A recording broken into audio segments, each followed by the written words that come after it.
Hello everyone and welcome to episode 156 of Classic Elite.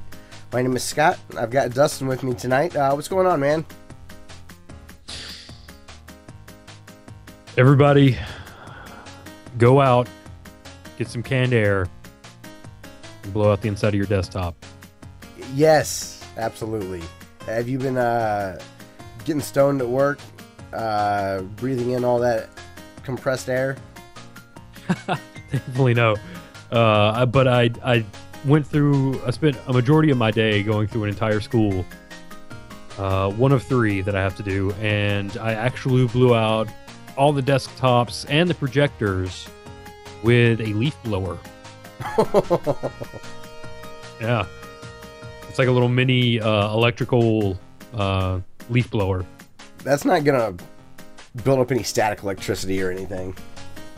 It's fine. Yeah. I hate compressed air cans because, at least the ones I've always used, they get so cold so fast that it loses all the oomph.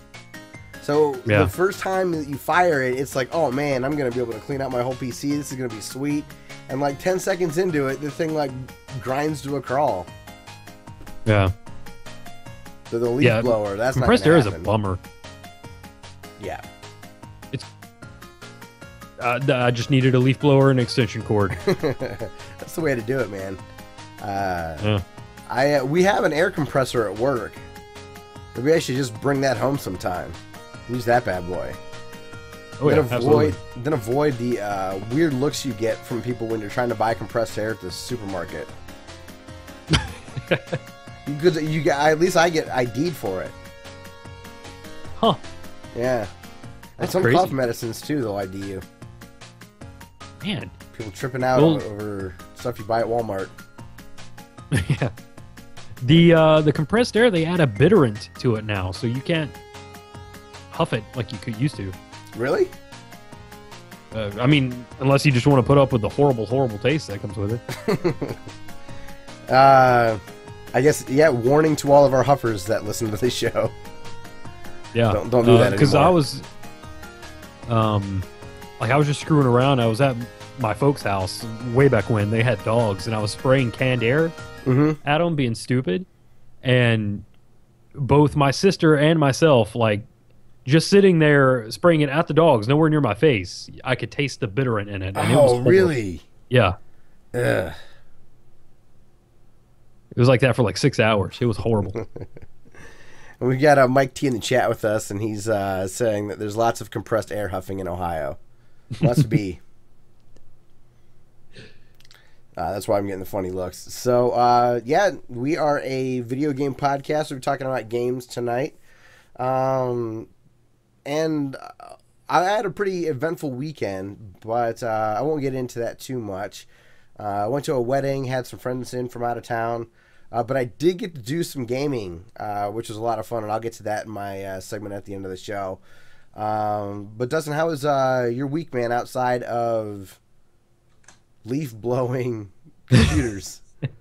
It's been awesome. All my schools, it's fall break, so nice. They're all empty. Is it empty, eerie? A little bit, yeah. It's I actually have a picture of like a really creepy hallway I'll send to you at some point. Okay. But like I was the first one there. Like I tripped 2 alarms coming in this morning. I had to call the school security and be like, "Hey, I promise I'm not breaking in." It's like, but I am going in. I'm just not. I'm allowed to be here. I got to leaf blow some stuff. Let me in. That reminds me. I should probably get in there and get to my computer. It's been about a month or two, and I've got a pretty dusty house. So, man, I don't remember the last time I blew out my PC. It's been forever. Then it's probably bad. Yeah, it's clear. Like I can see on the inside here. It doesn't look terrible. Not like there's PC caked dust somewhere. Yeah, there's got to be. Especially if you can't remember the last time you did it. That's right. I got the leaf blowers in my trunk. I'll just hook it up. Perfect. So, Dustin, I realized that we forgot something last week. Oh, yeah, the Retro League. We had Tony on the show. It was great. but it distracted me from the Retro League tournament. So let's kick things off this week by going to the finals of the Retro League tournament over at the retroleague.com. And I don't know what their final four was, but if you've been listening to the show recently, you know that Dustin and I have been going through the Retro League's tournament, and the finals are Ys Book 1 and 2 for the TurboGrafx 16 CD and Super Mario Brothers 3. I think Final Four was Super Mario Brothers 3, Strider, Ys, and Super Monkey Island. Or The Secret of Monkey Island. Oh, okay. And I just want to say, holy cow, I cannot believe Ys Books 1 and 2 made it this far. I thought the same thing. I mean, that game was great, but I didn't know that many people played it enough to know how good it is. Do you know what my theory is? There's a lot of dedicated Hugh fans out there. Oh, yeah? So, that makes sense, because he's a huge Ys Books fan. Huge, so that's what I'm going to go with. I'm going to say his fans pulled that one through. Yeah. So we're going to go ahead and vote for Super Mario and check out what the lead is? Oh, absolutely. Submit. Let's check it out. 63% to 37. That's still, man, that's close. 38 to 23. It's pretty good, man. That feels like a good college basketball score for like the first round tournament. Just like an absolute blowout. So, yeah. Well, it looks like Mario 3 is going to be the 1990 tournament champion over at the retroleague.com. But I hope they do this again next year. And I hope that they do 1991. Now, I don't know gaming years all that well. Music releases I'm decent at, but gaming I'm not. How is your knowledge when it comes to dates? I'm surprisingly terrible at it. Yeah? I thought you'd be pretty good at it. For some reason, game release dates just don't. Like, I'm trying to think of, like, when did Resident Evil 2 come out? I love that game. 97? 90? 98? If you're faking it, you're doing a great job. Let's Google. Go to Google. Clippity clop. So, congratulations to Super Mario 3. 98. 98. Yeah, I always try to remember roughly where I was school-wise and relate it to that, who I was hanging out with, all that kind of stuff. And that lets me know roughly what year something was out. Cool. So, let's jump into some news this week. Dustin, did you see the rumor that I posted that was over at GameSpot? The $50 price drop? $50 price drop of the PS4. So is that $350? Down to $350, yeah. That's a good price. It is.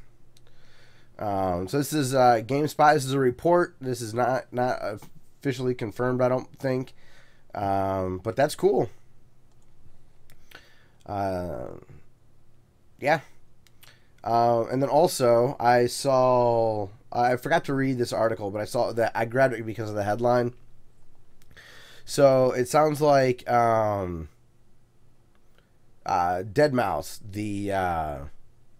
the DJ producer guy, you know? I thought that's who we were talking about. So he's a well-known Diablo player. He loves Diablo 3, right? Well, he lost his hardcore character, which, do you know the hardcore mode is? How you can't die or you lose everything. So he lost his top hardcore Diablo 3 character because of server issues. Man, that's a bummer. Oh, that would drive me nuts. Yeah. I mean, especially... Yeah, he was streaming when it happened, too. Oh, man. So... Yeah, I don't know. I just felt bad for him. It just felt like losing a game save. You know, that's been coming up a lot recently, losing game saves. And I just felt like that. Like, what an unfair way to lose that. Yeah, that's garbage. I like me some Deadmau5. He's got some tunes I like. So it makes me feel extra bad for him.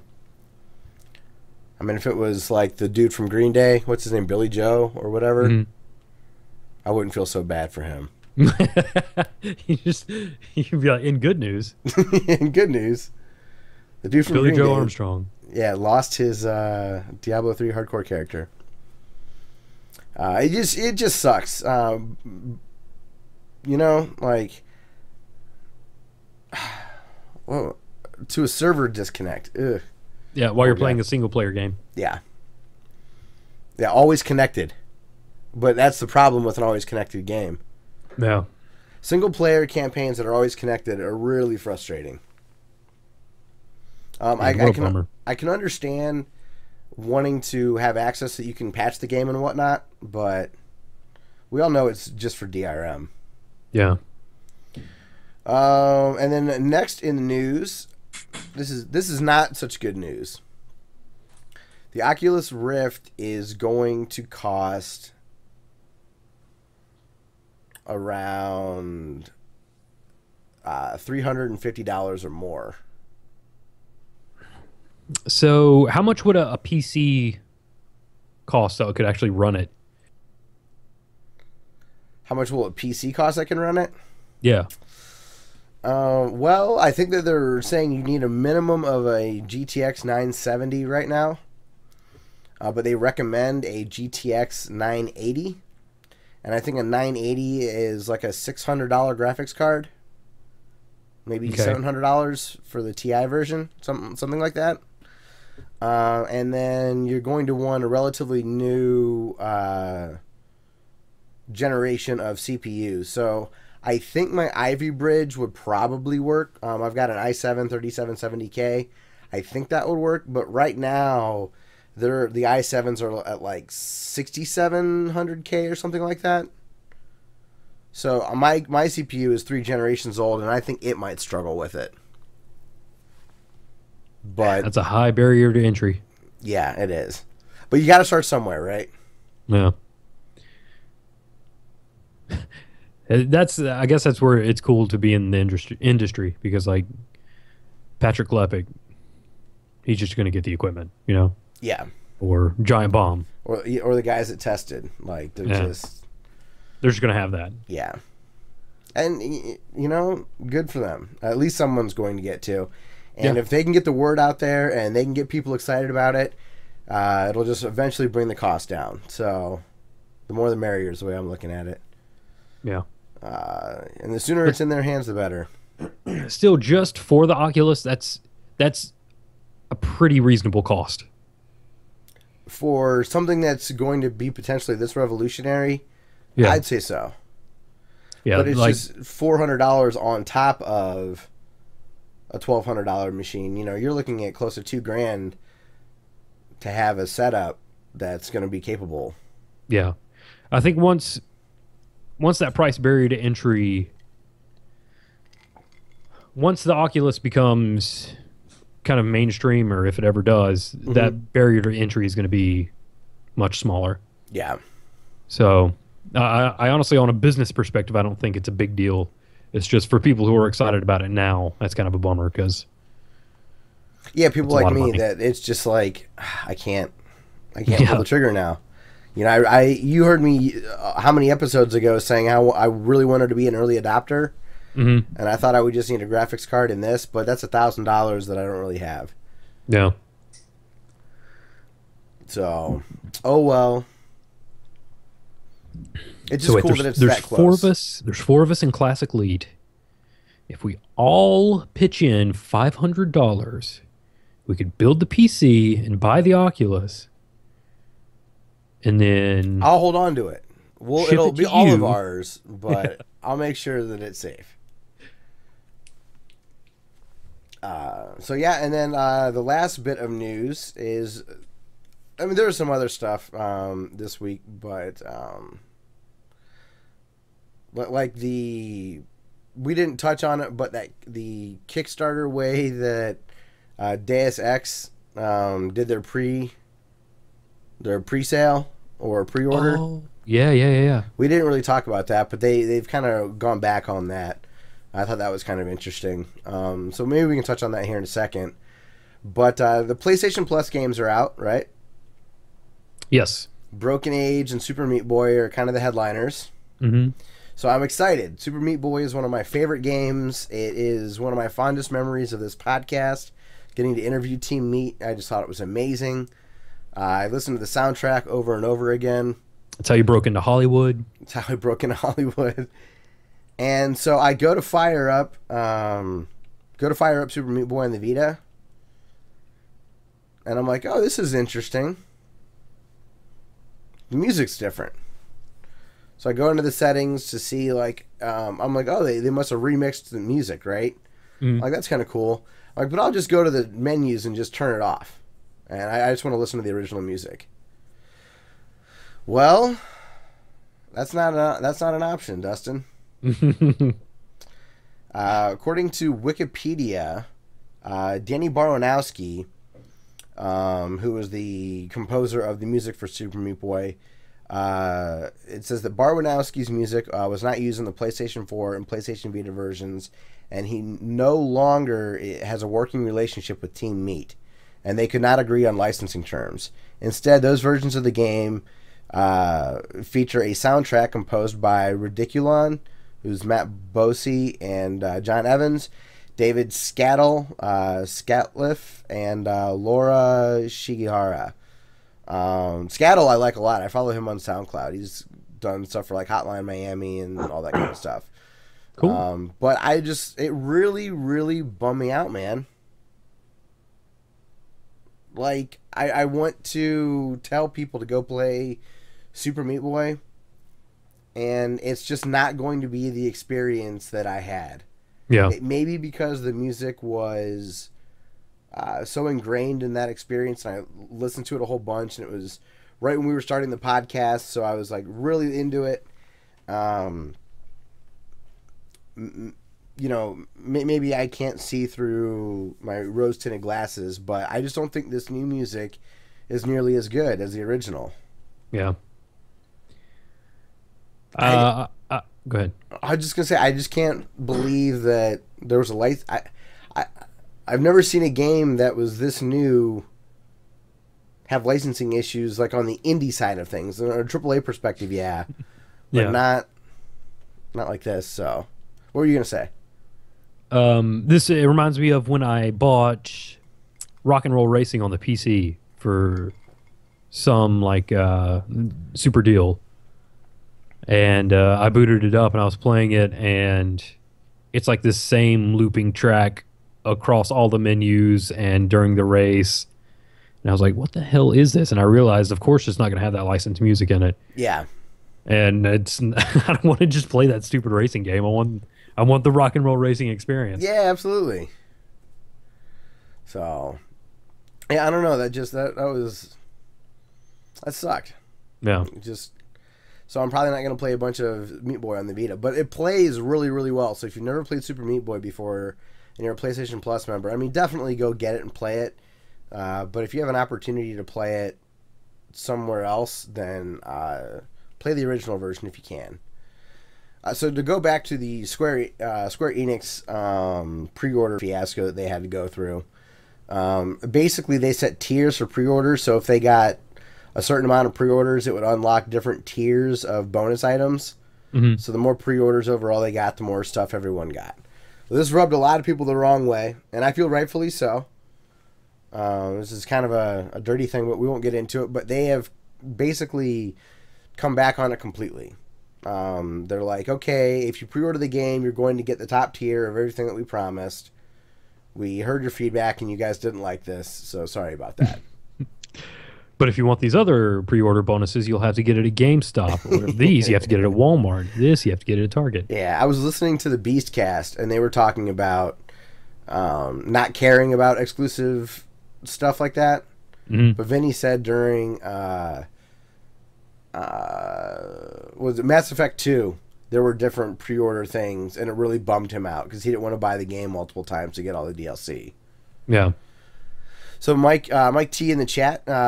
Chat is over at twitch.tv /classic_leet. That's L337.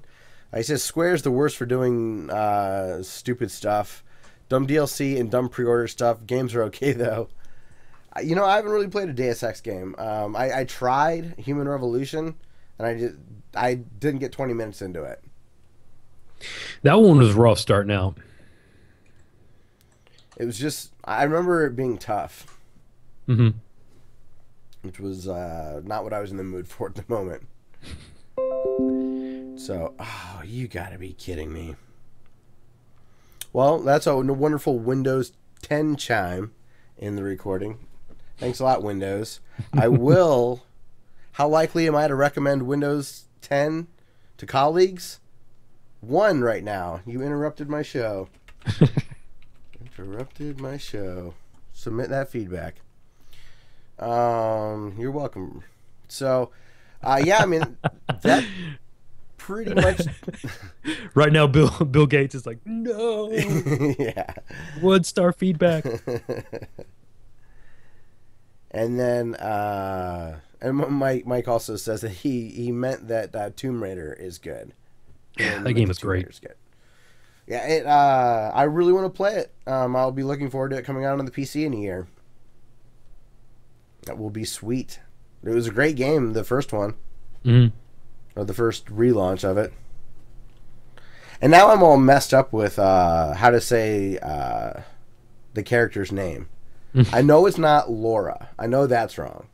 Is it Lara? Lara?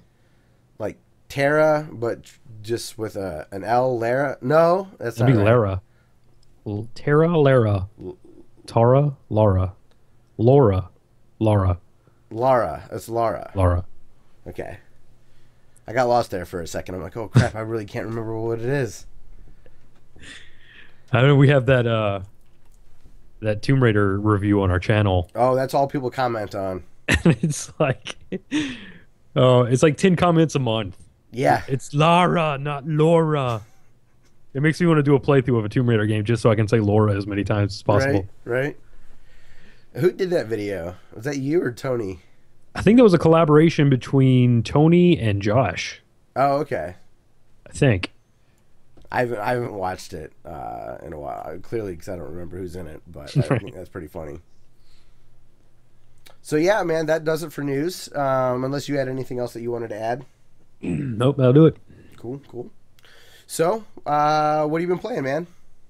I played a little bit of Ultimate Marvel vs. Capcom 3 on the Vita. Believe it or not, me too. And I've played some Marvel vs. Capcom before. Mm-hmm. And usually I play it and I'm like, man, this is beautiful. It's fun, but I'm really bad at it. So I've been playing training a little bit. I've been trying to kind of learn everything before I jump into anything.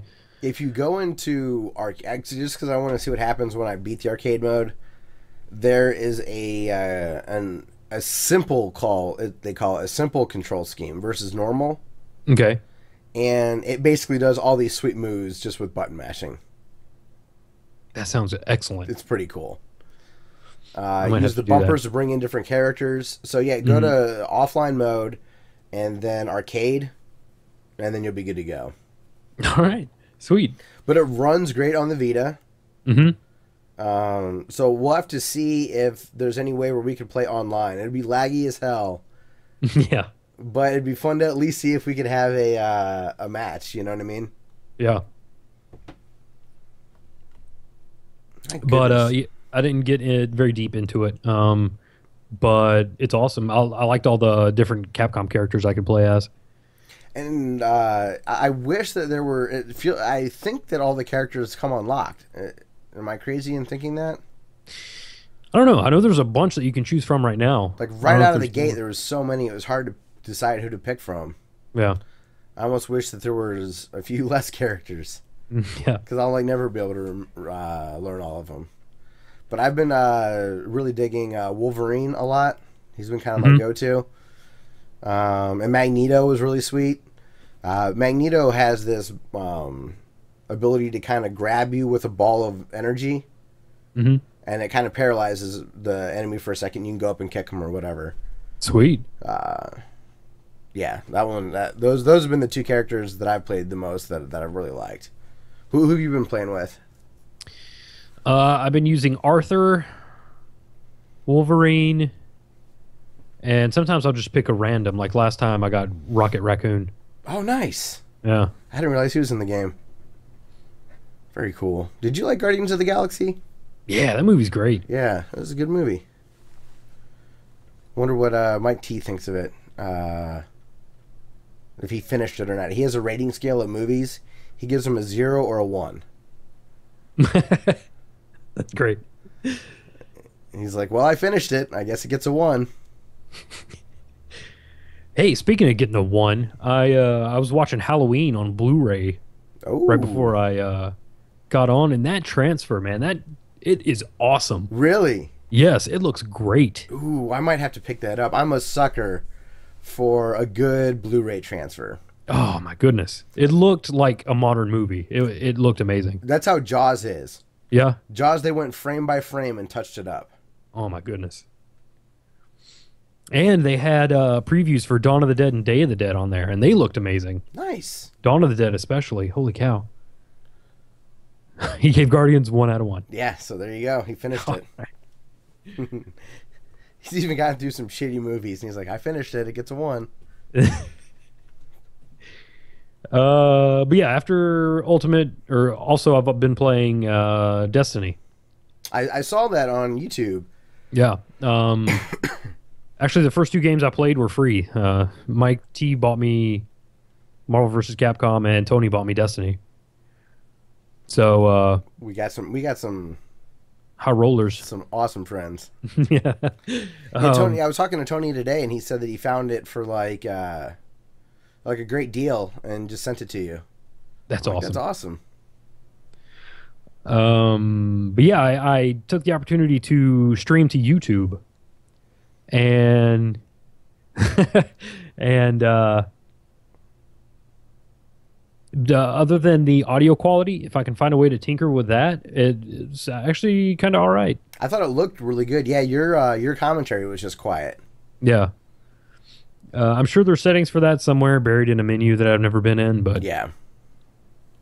Yeah, what part of Destiny are you in? The original or the expansion stuff? That I'm not sure. I got it since I got it for free. I bought the season pass. Mm-hmm. So I'm pretty sure I have the first and the second DLC that came out. Okay. I don't know if I have the Taken King DLC, although when you boot it up, it says Destiny: The Taken King. So I'm gonna guess you don't.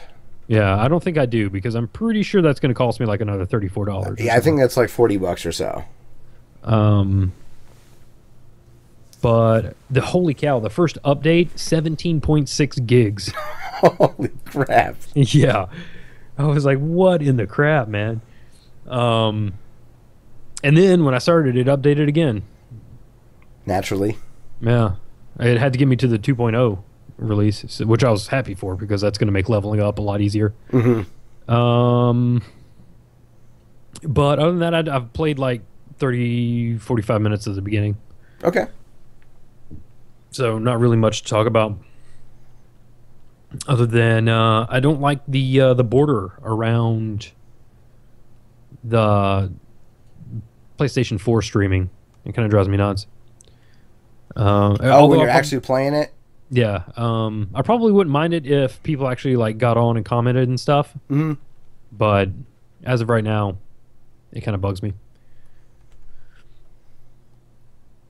Also like that when you stream on YouTube, it actually, like, it backs it up. It's like one of our videos now. Yeah. That's pretty cool. What do you call that? Archive. Archive. I know we may be switching if I can ever figure out how to get YouTube to play nice with OBS, mm-hmm. I think we'll be switching from Twitch to YouTube. Oh, okay, sweet. Be one less step for me. Yeah, oh man, that would be really nice. Wouldn't it? Speaking of really nice, I played Sunset Riders. Me too. Now I gotta ask, what platform? Super Nintendo. See, I was Genesis. Okay. So, we covered our bases. We did. Dude, that's crazy. That game's great. Isn't it? I forgot that you can slide though. So the first boss was like really tough for me. I kept dying. Yeah, no, you got to slide, and that's the key difference between the two games that makes me prefer the Genesis over the Super Nintendo. Is the slide mechanic. The slide mechanic on the Genesis is down and jump. So you're still only locked into just the two buttons, fire and jump. Mm-hmm. So I got so used to hitting down and to slide that it's just second nature. I'm just really good at it now. And on the Super Nintendo, the slide's a dedicated button. Yeah, it's A, I think. Yeah. And it just felt unnatural to me to slide without hitting down. I don't know. That is a little weird because every time ever since Mega Man 3, when you slide, you hit down and jump. Attack or down and jump, yeah. Even Strider had down and jump to slide, I think. Yeah, so there you go. They got two Konami. Tisk. You tried to take advantage of too many of the buttons. Should have just stuck with tried and true. No wonder they're not making games anymore. So did you get all the way to Dr. Rose or whatever the hell his name is, the Rose Bandit? Is that the first? That's the last dude. Something Rose. I just got to the first boss. Oh, okay. And I kept dying because, I wasn't dying. I would get shot once and lose my super fast ping bullets. Mm-hmm. And I'd be like, well, this is stupid. Another interesting difference between the Super Nintendo and the Genesis version, and this is where the Super Nintendo has an edge, is the Super Nintendo version has 4 characters that you can select from. Mm-hmm. The Genesis only has 2. Huh. So you only have Billy and Camacho or something like that. Well, at least you get to choose between the 2 gun types. Well, that's the thing. But when we were kids growing up, my brother and I would argue over who has to be the pea shooter. Yeah. Because the shotgun's definitely better. Yeah. Because it's like a nonstop spread attack. And you get 2 of them, don't you? You eventually can get 2, yeah. And then when you have rapid fire with the dual wielding, that's where it's at. I think the coolest thing is when you're playing, if you stop, your guy will holster his pistols. Really? Yeah, I've never noticed that. He'll like spin his guns and then holster them. Oh, that's cool. I never noticed that. Again, I'm way more experienced in the Genesis version, so the Genesis version might not have that little touch. Yeah. Because there are certain things that are cut out. Is there a bonus stage? Oh, there is. Isn't a bonus stage in the Super Nintendo version where you have guys that there's one screen and it turns into like an on-rails shooter for a second? Mm-hmm. In the Genesis version, you're on a horseback and you're catching stuff being thrown out of the back of a carriage. Huh. I bet that's more fun. It is more fun, yeah. The Genesis game is made as its own game. Kind of like, okay, so you have Double Dragon in the arcade, right? But then you have the NES Double Dragon. And there are things that are similar, but the NES one still feels like an NES game, not an arcade game. The Genesis is like that, where it has the same music, but the Genesis-fied version of it. Whereas the Super Nintendo is way closer to an actual port of the arcade game. There's a lot of differences when you're playing through them in the Genesis version. So I'm a little bit more fond of that one. How's the music? Great. Yeah, sweet. Like it's got that Genesis bonk to it, but it still sounds really, really good. They did a good job doing those renditions of it. So, yeah, well, the reason I was playing Sunset Riders was I was down in Cincinnati for a wedding, and I got to my brother's house around 2:30. The wedding was at 6:30. And we just started drinking, and we were listening to some music, and he's like, do you want to play some games? So I'm like, yeah, let's play some video games. And Sunset Riders was one of the games that we busted out. I started looking through some of the games he had. I'm like, oh man, you got Sunset Riders. Do you have a Genesis? And he's like, yeah. So he goes back into a part of his basement, digs up a Genesis, it fires right up. I was like, oh, hell yeah. So we played some Sunset Riders on Genesis. Then we played one of the most epic games of Roger Clemens MVP Baseball that I can remember. So we had this nostalgia trip going through our rosters, just talking about the players that we remembered and like what substitutions we would do. And then we fired up the game to see how close we were. My brother was really close. It was scary how good he was at recalling the rosters and swaps and all that stuff. So I score a home run in like the first or second inning, and then I'm just pitching lights out. And we get to the bottom of the ninth inning, 2 outs. I'm up 1-0. He's got a run around first. I fucked up, Dustin. Oh no! He took my changeup yard to end it. So to lose to my little brother like that was like, no, no. After I'd been kicking his butt the whole, and he was like getting frustrated. Oh, it was awesome. It was just like when we were kids. And he beat me. Oh man. I wanted to be like one more, but it's a long game to play through. So, but it is my favorite video game baseball game I've ever played. Sweet. It's just really, really good. And then we also played through the first level of Wolfenstein 3D. On what platform? Xbox 360. Oh wow. Okay. How was that? Great, actually. All right. The controls, they were a little slower to turn, but I think that's just the game engine. I'm used to being able to turn up the sensitivity and like fire around real fast. But the game ran really smooth. It had no hitches or anything. I felt like the hit detection was really fair and good. I forgot how much I remembered because all I remember of that game is that first level. Because that was the shareware version. So I've never actually played all the way through that game. Me either. Took us about 50 minutes to beat. So we had a really good time playing that. That's cool. And then also have to give a big thank you to Mike T. He sent me Marvel vs. Capcom 3, just like you got one last week.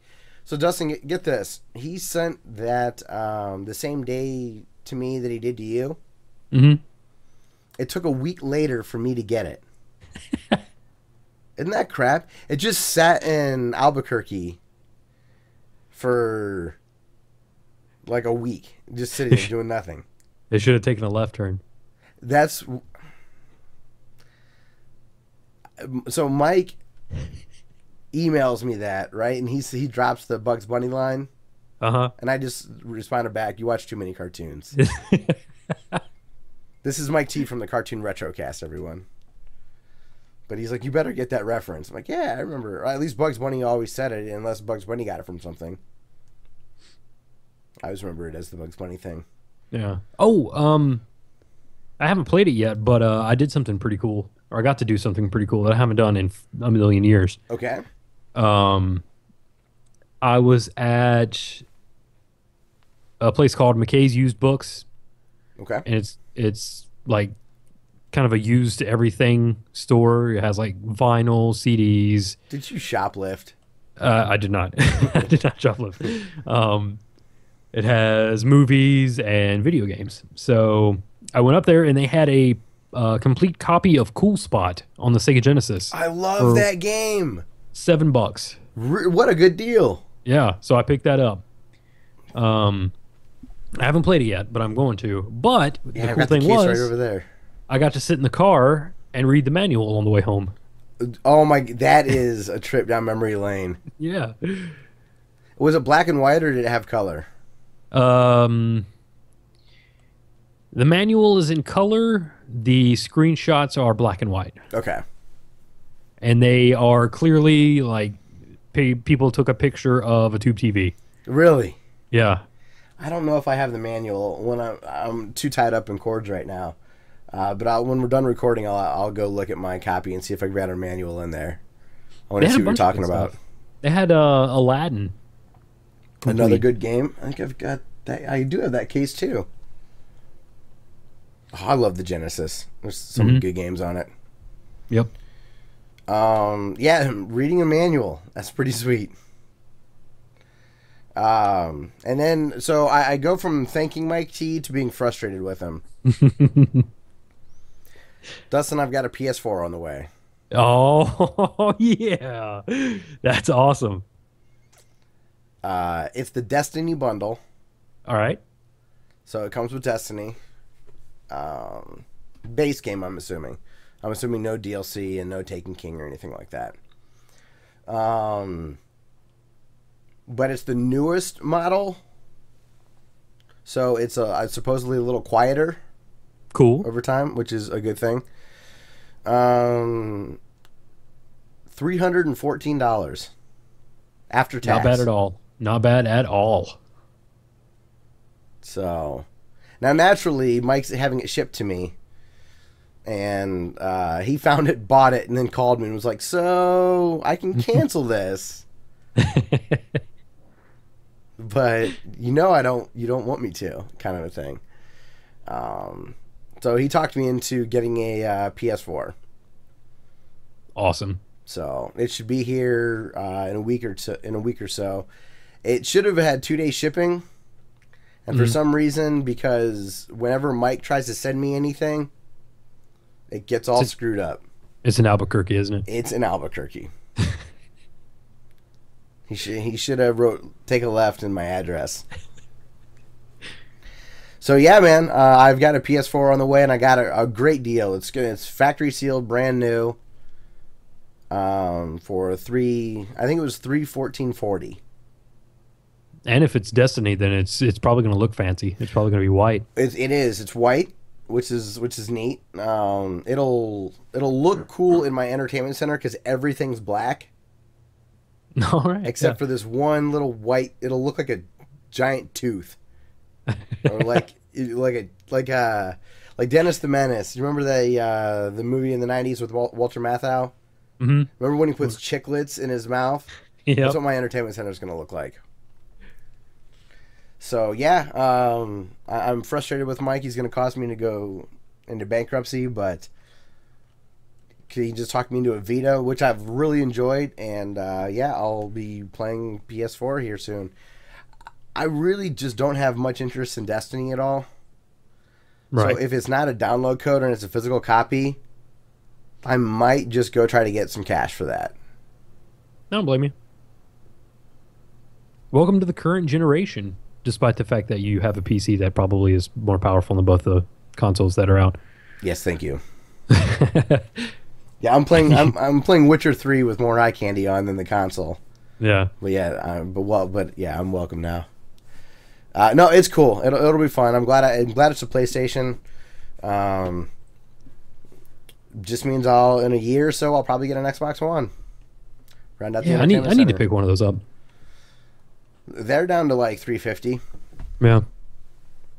There's some neat games for it, so they're both good.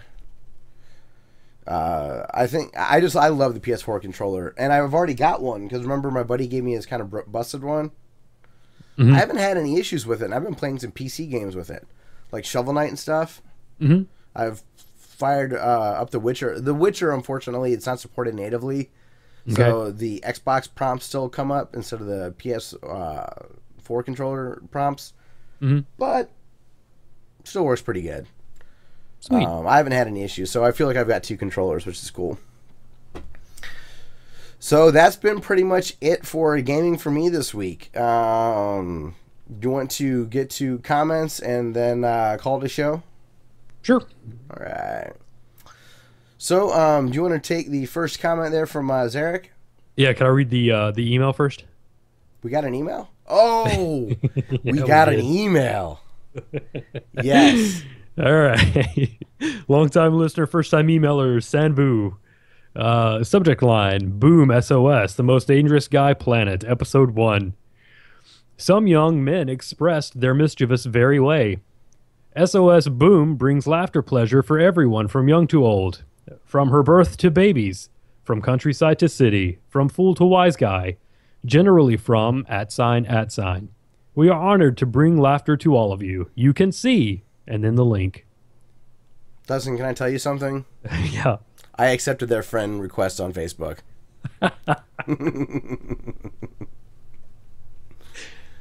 Awesome. I was like, oh man, that dude that wrote us sent us a Facebook thing. Hell yeah. All right, comments. The first one from Zarek. Yeah. All right. I still remember when I had to change my iPod battery. Horrible design. Now I have a Galaxy Note. I purchased 2 spare batteries and an external charger for them. It cost me $15.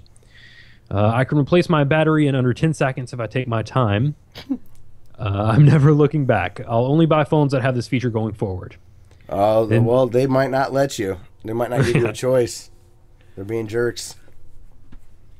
He points to his thumbnail and says, "This is my face right now."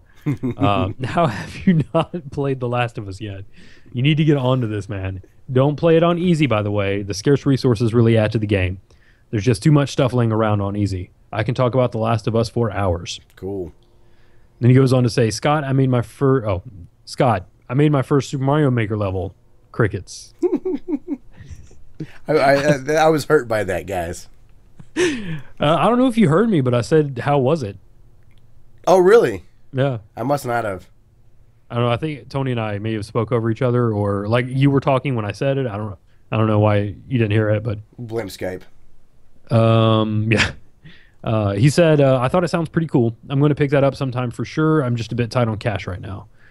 My Wii U came with 2 physical games. It had Nintendo Land, but it also came with Mario 3D World. Nice. Oh, wow. I'm going to use that site, Tony. It's like the Game Genie of customer service. Some games are just unplayable without a Game Genie. I'll edit this comment later. I'll add my feeling on The Walking Dead so far. I'm on season 4 already. My feelings are pretty much the same, but I should be able to articulate them better now. It's funny. I was talking with somebody about Zarek's comments, but he's the only one that doesn't want Carl to die. I like Carl. I did not. So, thanks a lot, Zarek. And you've got to go to Zarek's channel. Everyone, this is Zarek Gaming Channel, XEARRIK, and watch his Mega Man playthroughs. The dude is a boss at Mega Man 1. First 2 levels, no hits. Didn't get touched. He knows the patterns. It was very enjoyable to watch. So that thumbnail, I love it. It's the best. But Dustin, you really got. They're like little 5-minute videos, so you've got to watch it. He does an excellent job. So then we've got comments from our buddy Demez, and he says, I'm not sure what he's referring to exactly. Maybe you'll be able to help me out here. I felt that way when I beat Ninja Gaiden 1, 2, and 3 on the original NES back in the day. No strategy guide, no Nintendo Power, no hints, just me. What game were we talking about figuring out on our own?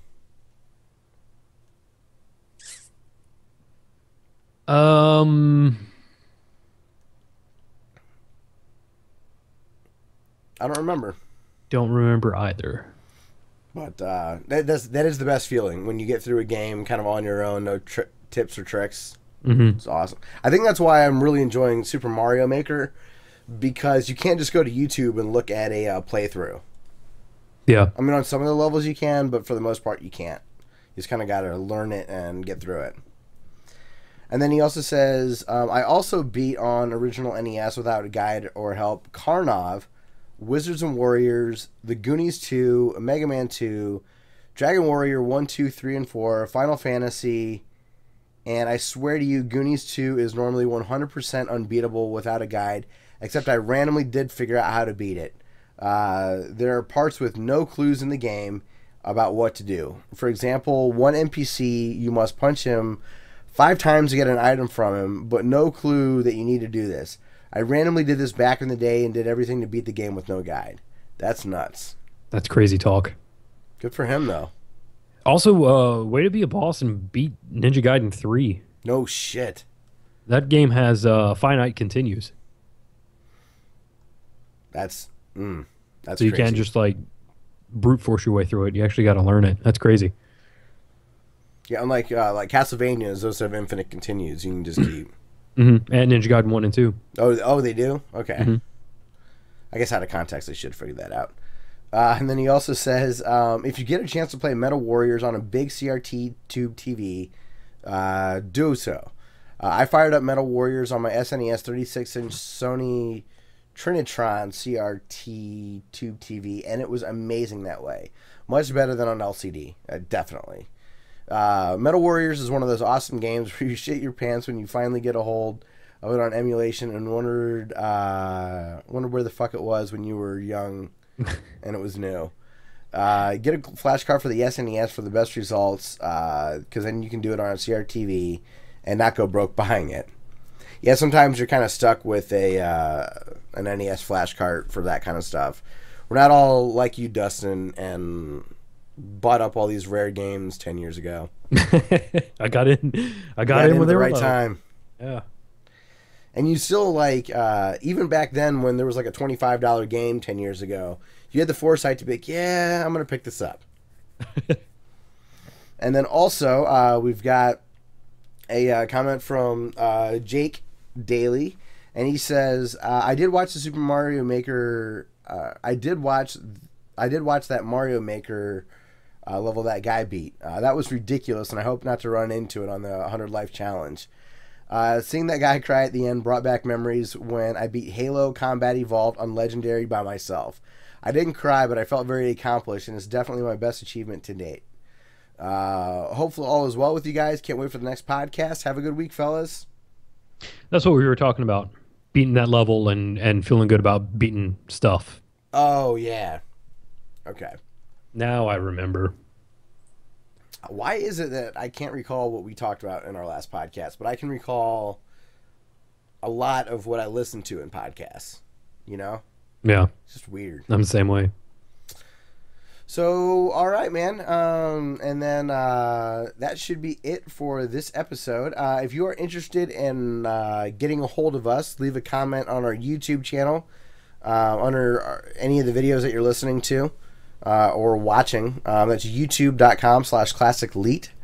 Also, feel free to email us. That's classicleet@gmail.com.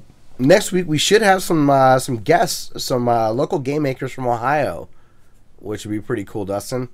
Oh, yeah. Yeah, tune in for that. That should be pretty awesome. And then just want to thank, classicleet@gmail.com. Sorry, I'm a little lost my train of thought in the show notes. And we've got thanks to Domez and Zarek very much for writing in. And thank you to Ben Landis for letting us use his music as our intro song. Shout out to Mike T for joining us in the chat tonight. And if you're interested, leave us a review on iTunes and Stitcher. You can find us on Twitter, Facebook, Google+, and again, YouTube. That is the most important place to find us, other than ClassicElite.com. This week, we will be playing a song by Octopus. It's called Folly Adieu, and it's an awesome chiptune song. It's about 2 minutes long, and it's from the guys from Hello World, or one of the guys from Hello World, and I think that they're great, so hopefully you'll enjoy. So we'll see you next week for episode 157. Boosh!